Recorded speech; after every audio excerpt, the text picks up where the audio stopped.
और उनको समझना चाहिए, अगर वो गठबंधन में है तो स्पष्ट रूप से दिखाएं कि वो गठबंधन में है। मांझी जी क्या है, दलित नहीं है? उनके सीट पे काहे नहीं गए थे? चिराग पासवान चुनाव में क्यों नहीं गए वो? उनको तो जाना चाहिए। गठबंधन धर्म क्या कहता है? ये सवाल सिर्फ हमारा नहीं है, ये सवाल सबके मन में पनप रहा है। आनंद मोहन जिंदा कौम के नेता हैं। चिराग पासवान के गिदरभबकी से डरने वाले नहीं हैं। नमस्कार, द इंडिया टॉप देख रहे हैं, मैं हूं आपके साथ बिरजू सिंह।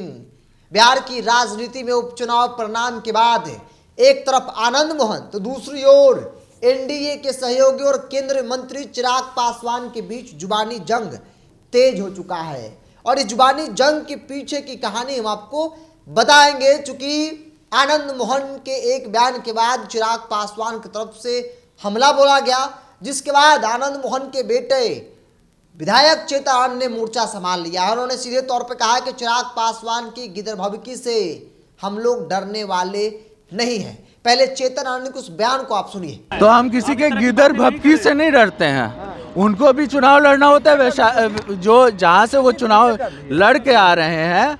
क्या हम कोई ऐसा नहीं है कि हम कोई मुर्दा कौम के नेता हैं। आनंद मोहन जी एक जिंदा कौम के नेता हैं, है ना। गिदरभबकी से हम लोग डरते नहीं हैं। आपने सुना, चेतन आनंद आरजेडी के बागी विधायक हैं। नीतीश कुमार की सरकार जब गिर रही थी, जा रही थी, तब सरकार बनाने वाले, सरकार बचाने वाले विधायकों में से एक नाम चेतन आनंद का भी है। और आनंद मोहन ने क्या कहा था? दरअसल उपचुनाव परिणाम आए और इमामगंज के परिणाम को लेकर आनंद मोहन ने कहा कि चिराग पासवान इमामगंज प्रचार करने नहीं गए। क्यों नहीं गए? क्योंकि आप एनडीए में हैं, बावजूद भी आप इमामगंज प्रचार करने नहीं जाते हैं, जिसके कारण पासवानों का वोट नहीं मिलता है। तो क्या आप एनडीए में हैं या फिर नहीं हैं? ज़्यादा मार्जिन से इमामगंज जीतन राम मांझी की बहुत चुनाव जीत सकती थी, लेकिन आप नहीं गए, जिसके कारण कुछ वोटों से चुनाव जो है वो जीत पाए। इसके अलावा शिवहर का जिक्र किया, जहां से जेडीयू की कैंडिडेट लवली आनंद थी। लवली आनंद के लिए, यानी कि नीतीश कुमार के लिए शिवहर में चिराग पासवान प्रचार करने नहीं जाते हैं। एक नहीं बल्कि 4 कार्यक्रम उन्होंने कैंसिल कर दिया। कहा गया कि भाई आनंद मोहन, लवली आनंद वहाँ चुनाव लड़ रही है, इसीलिए वो वहाँ पर चुनाव प्रचार करने नहीं जाएंगे। वो गए भी नहीं।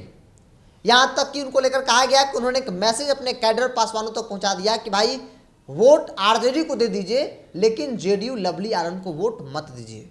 हालांकि कुछ असर दिखा और पासवानों का वोट शिवहर में भी लवली आनंद जेडीयू को नहीं मिला। हालांकि जेडीयू वहां से चुनाव जीत गई।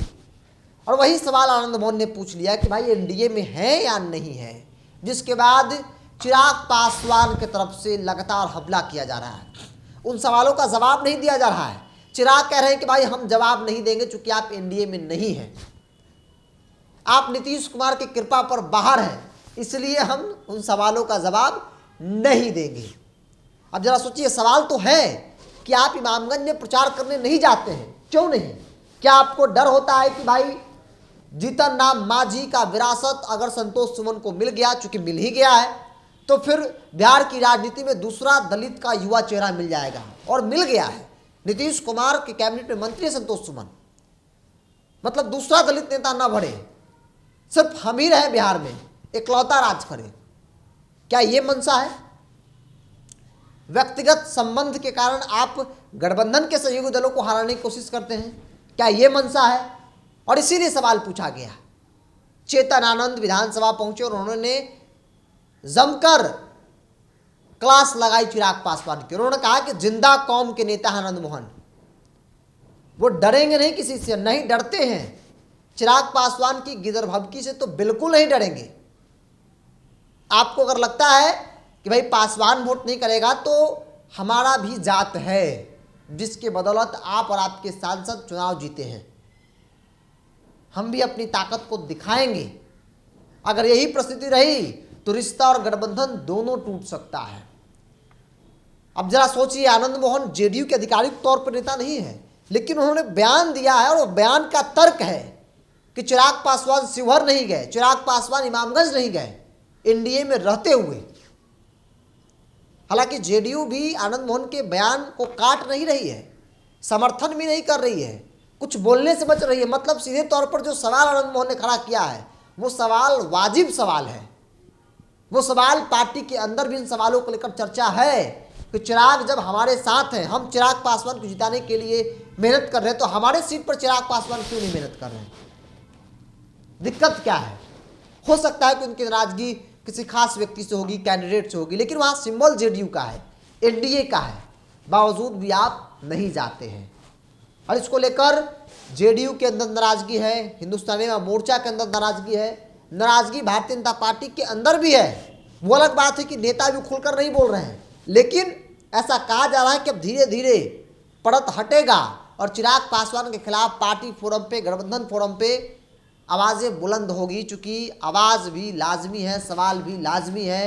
चिराग अपने मन मुताबिक एनडीए में नहीं कर सकते हैं। एनडीए का जो भी फैसला होगा सबको मानना होगा। बहरहाल दोनों नेताओं के बीच जुबानी जंग तेज हो चुका है। चिराग पासवान, उनके सांसद लगातार आनंद मोहन पर हमला कर रहे हैं। इधर से अकेला चेतन आनंद मोर्चा संभाले हैं और चेतन आनंद के सवालों का जवाब भी चिराग पासवान की पार्टी की तरफ से दिया जा रहा है।